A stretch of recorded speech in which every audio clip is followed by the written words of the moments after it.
यदा यदा हि धर्मस्य ग्लानिर्भवति भारत अभ्युत्थानम् अधर्मस्य तदात्मानं सृजाम्यहं परित्राणाय साधूनां विनाशाय च दुष्कृतां धर्म संस्थापनाय अर्थाय संभवामि युगे युगे। रक्तपात में कोई दो एहसास नहीं, निज जीवन का करे फैसला नर के बस की बात नहीं। तुम ना जीवन देने वाले नहीं मारने वाले हो, ना जीत तुम्हारे हाथों में तुम नहीं हारने वाले हो। ये तो निष्काम कर्मयोग ऐसा कर्मयोग है जिसके अंदर हमें पता चलता है कि भगवान श्री कृष्ण अर्जुन से कहते हैं कि हे अर्जुन, तुम्हारे बस में सिर्फ कर्म करना है, तुम्हारे बस में ये नहीं है कि तुम फल कैसे प्राप्त करोगे, या तुम्हारा कर्म, तुम्हारे यही कर्म है कि तुमको सिर्फ युद्ध करना है। यानी उन्होंने बोला कि तुम ये दीर्घो तो दृश्य अकांड देख, मुझ में सारा ब्रह्मांड देख, चर अचर जीव अक्षर निश्चर सुरजाति अमर सुरजाति अमर।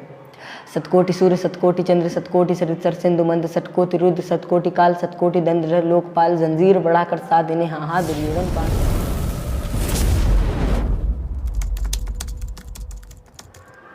जय जय श्री कृष्ण साथियों, आज हमें जिस शिष्य के साथ देख रहे हैं, इस शिष्य का नाम है उज्ज्वल यादव, और मैं बड़ी भाव से अपने शिष्य को पंडित उज्ज्वल यादव बोलता हूँ।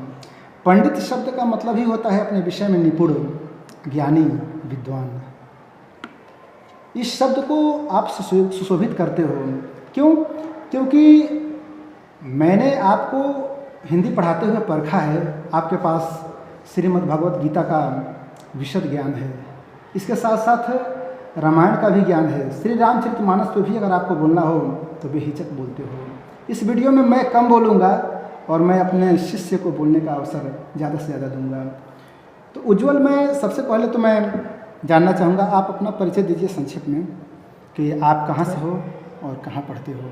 तो मेरा नाम उज्ज्वल है और मैं कक्षा 7वीं का छात्र हूँ, और मेरा जहाँ पे घर है, मतलब असली घर, वो जौनपुर में है।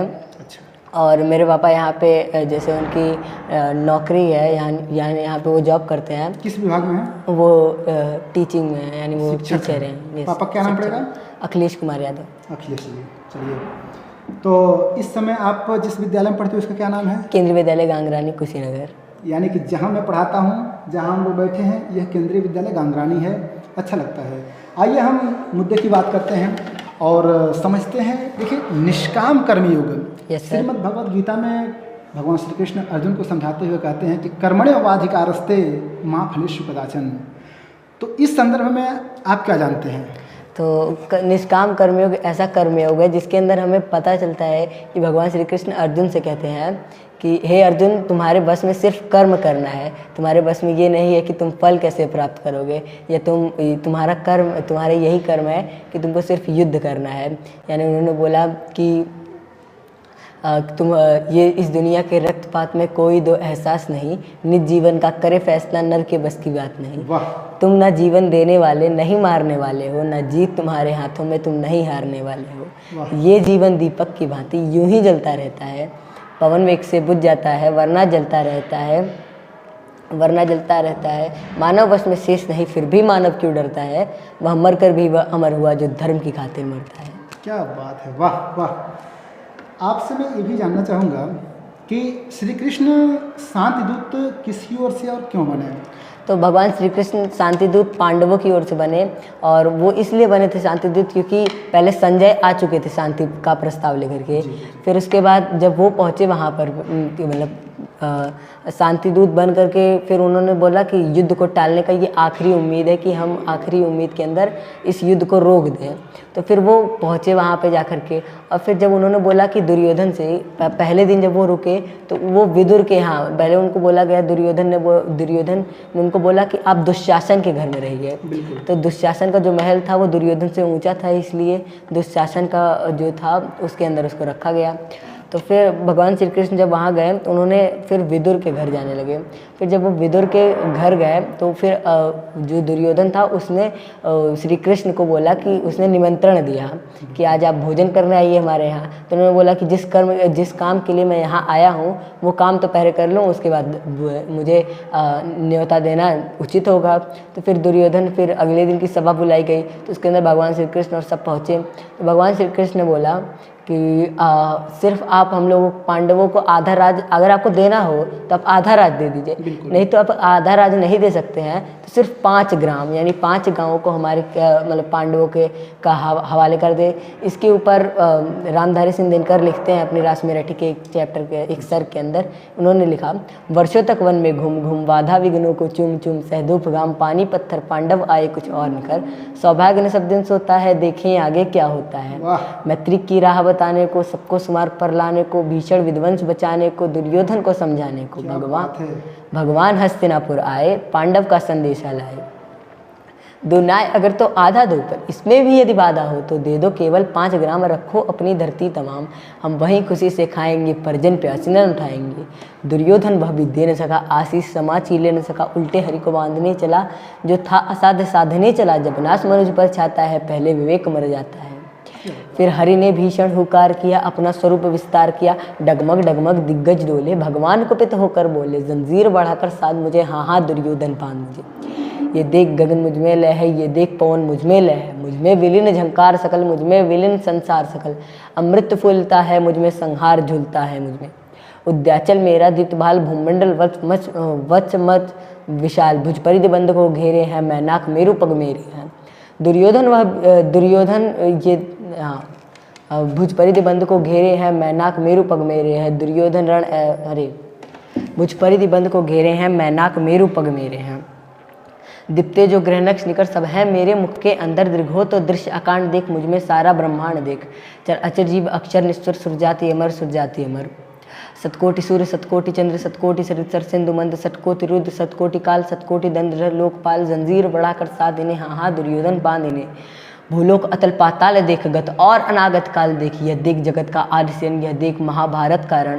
मृतकों से पटी हुई भू है पहचान, इसमें कहाँ तो है अंबर में कुंतल जाल देख, पद के नीचे पाताल देख, मुट्ठी में तीनों काल देख, मेरा स्वरूप विकराल देख। सब जन मुझी से पाते हैं, फिर लौट मुझी में आते हैं।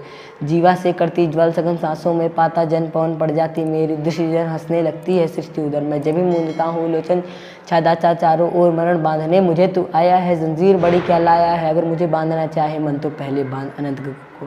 सुने को जो साध न सकता है वह मुझे बांध कर सकता है, हित वचन नहीं तूने माना, मैत्री का मूल्य न पहचाना, तो ले मैं भी अब जाता हूँ, अंतिम संकल्प सुनाता हूँ। याचना नहीं अब रण होगा, जीवन जय आत्मरण होगा, टकराएंगे ग्रहनक्ष निकर, बरसेगी भू पर विनी प्रकरण, फणशेष नाग का डोलेगा, विकराल काल मुँह खोलेगा। दुर्योधन रण ऐसा होगा फिर कभी नहीं जैसा होगा, भाई पर भाई टूटेंगे, विषबाण बूंद से छूटेंगे, वायस श्रृगाल सुख लूटेंगे, सौभाग्य मनुष्य के फूटेंगे, आखिर तो भूषाई होगा, हिंसा का पर्दाई होगा।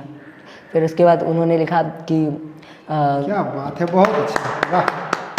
तो फिर वो बताते हैं कि जो है उसके अंदर कि कैसे विदुर और धृतराष्ट्र प्रमुदित निर्भय जोड़ दोनों पुकारते जय जय। तो इस प्रकार से उन्होंने अपनी कविता रस मेरठी के एक सर को लिखा, जो कि था दुर्योधन आखिरी चेतना, कृष्ण की चेतावनी। तो फिर अब हम और भी कई चीज़ें थी, जैसे उन्होंने गए और फिर बाकी जब वो वापस आए तो दुर्योधन ने उनको बांधने की कोशिश की, फिर जब वो बांध नहीं पाए तो भगवान श्री कृष्ण ने अपना विराट रूप दिखाया, और फिर वही विराट रूप भगवान श्री कृष्ण ने कुरुक्षेत्र में अर्जुन को भी दिखाया था। फिर ऐसे ही उन्होंने कई जगहों पे अपना विराट रूप दिखाया, जैसे माता यशोदा को भी उन्होंने अपने मुख के अंदर ब्रह्मांड दिखाया था। तो ऐसे ही उन्होंने कई जगहों पे विराट रूप दिखाया। तो फिर अब हम लोगों ने कई सारे कवि हैं, उनमें से एक कवि और हैं, उनका नाम अंकित शर्मा है ये, और उन्होंने भी एक कविता लिखी है। उस कविता का शीर्षक उन्होंने लिखा है कि कुरुक्षेत्र के अंदर कैसी रणभूमि में युद्ध हुआ था। तो अर्जुन पहले तैयार नहीं था, वो भटक गया था। तो जब वो भटका था तो फिर भगवान श्री कृष्ण ने उसको समझाने के लिए कहा कि शुरू हुआ, फिर कविता शुरू होती है कि रक्त पिपासु महारथी एक दूजे सम्मुख अड़े हुए।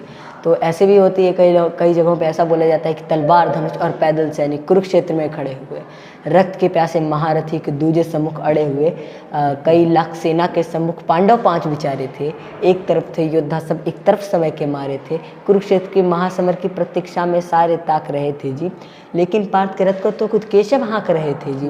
रणभूमि के सभी नज़ारे देखने में कुछ खास लगे, माधव ने अर्जुन को देखा, अर्जुन उन्हें उदास लगे। रणभूमि कुरुक्षेत्र की रणभूमि को कल्प में तभी सजा डाला, शंख उठा श्री कृष्ण मुख से फूका और बजा डाला, हुए शंखनाद जैसे ही वैसे सबका गर्दन शुरू हुआ, रक्त बिखरना हुआ शुरू और सबका मर्दन शुरू हुआ। श्री कृष्ण ने बोला, उठो पार्थ और एक आंख को मीच जरा, गांडीव पर अखबाणों को अप्रत्यंचा को खींच जरा, आज दिखा दे रणभूमि में योद्धा की लगता सिर यहाँ, इस धरती पर कोई नहीं है अर्जुन जैसा वीर यहाँ, वाह। इस धरती पर कोई नहीं है अर्जुन जैसा वीर यहाँ।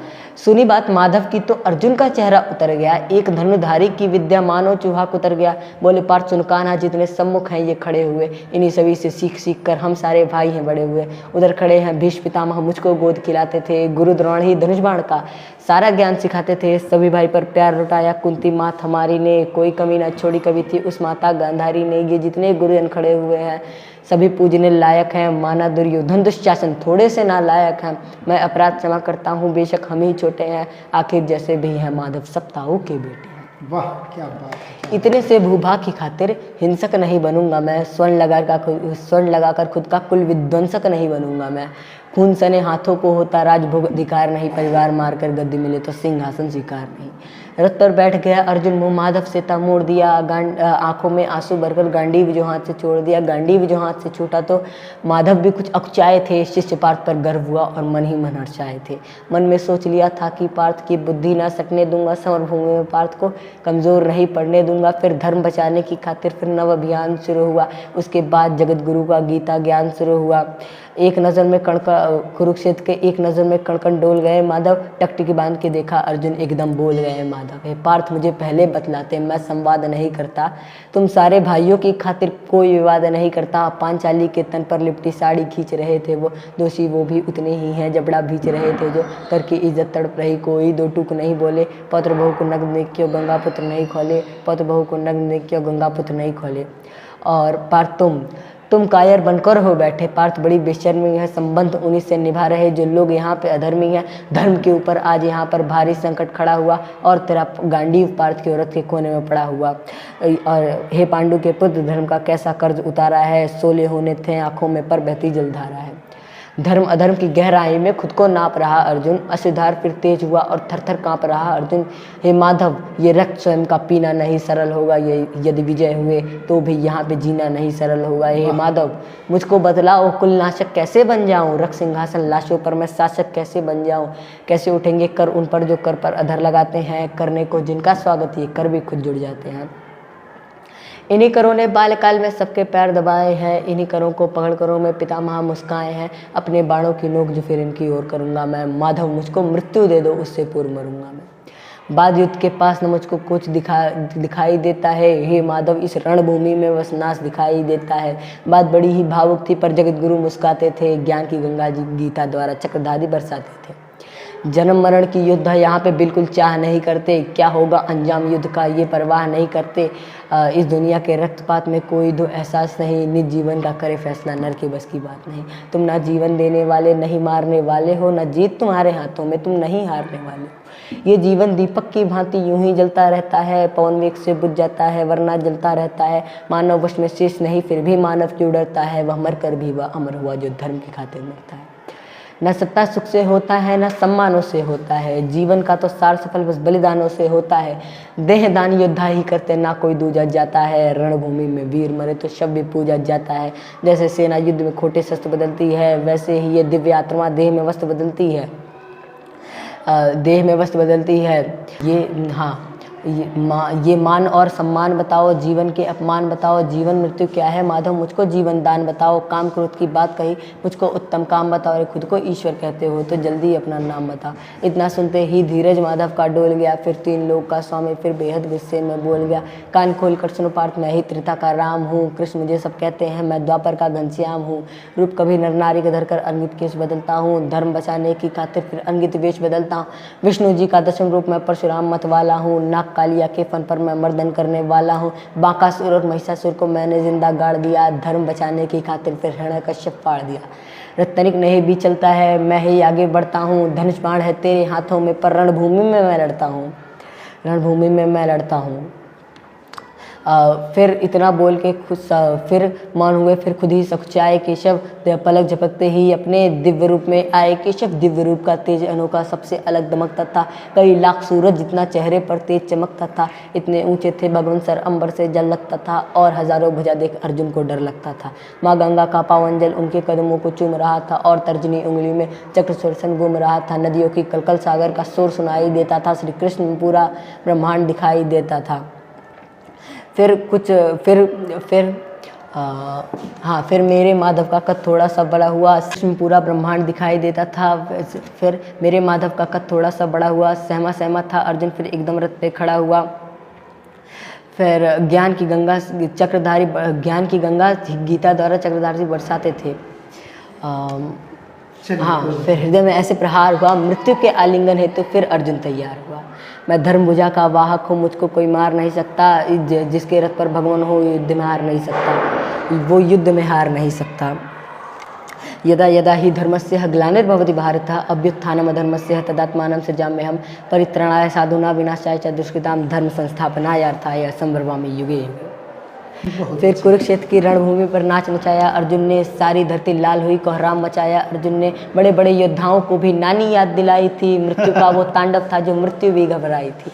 ऐसा लगता था कि मृत्यु से प्यार हुआ है जी, लेकिन धर्म का युद्ध तो जगत में पहली बार, ऐसा युद्ध जगत में पहली बार हुआ है जी। धर्मराज के शीश के ऊपर राजमुकुट की छाया थी, पर ये दुनिया जानती थी ये बस केशव की माया थी। और यहीं पे कविता ख़त्म हो जाती है। बहुत अच्छा लगा। आप सुन रहे हैं पंडित उज्ज्वल यादव जी को, और बहुत सौभाग्य की बात है और खुशी होती है कि ऐसा शिष्य है जिसके सामने बोलने का मतलब कि बीच में भी बोलने का मौका नहीं मिला। अगली वीडियो में हम इनसे बात करेंगे श्रीमद् भगवद गीता में जो बातें कही गई हैं। भगवान श्री कृष्ण ने कहा है कि यह एनम व्यक्ति हंतारम यश्चैनम मन्यते हतम उभव तो न विजानितो नायम हंति न हन्यते, या फिर वासांस जिड़ानि यथा विहाय नवानि गृहाति नरो अपराणि, या फिर बहुत से श्लोक ऐसे हैं। क्योंकि जो 18 अध्याय हैं श्रीमद् भगवद गीता में, जो दूसरा अध्याय है उसका नाम है सांख्य योग, जिसमें 72 श्लोक हैं, उन पे भी हम चर्चा कर सकते हैं इनसे। और ईश्वर से कामना करेंगे कि आपका भविष्य उज्जवल हो, जैसे आप अभी उज्जवल हैं वैसे भविष्य में भी उज्जवल रहना है, और बड़ी सचेत होकर सावधानी के साथ संयम के साथ जीवन जीना है, और ऐसे ही ज्ञान बरसाते जाना है। अभी ज्ञान का एक बूंद है आपके पास, और हम सबके पास ज्ञान का अथाह सागर है इस संसार में।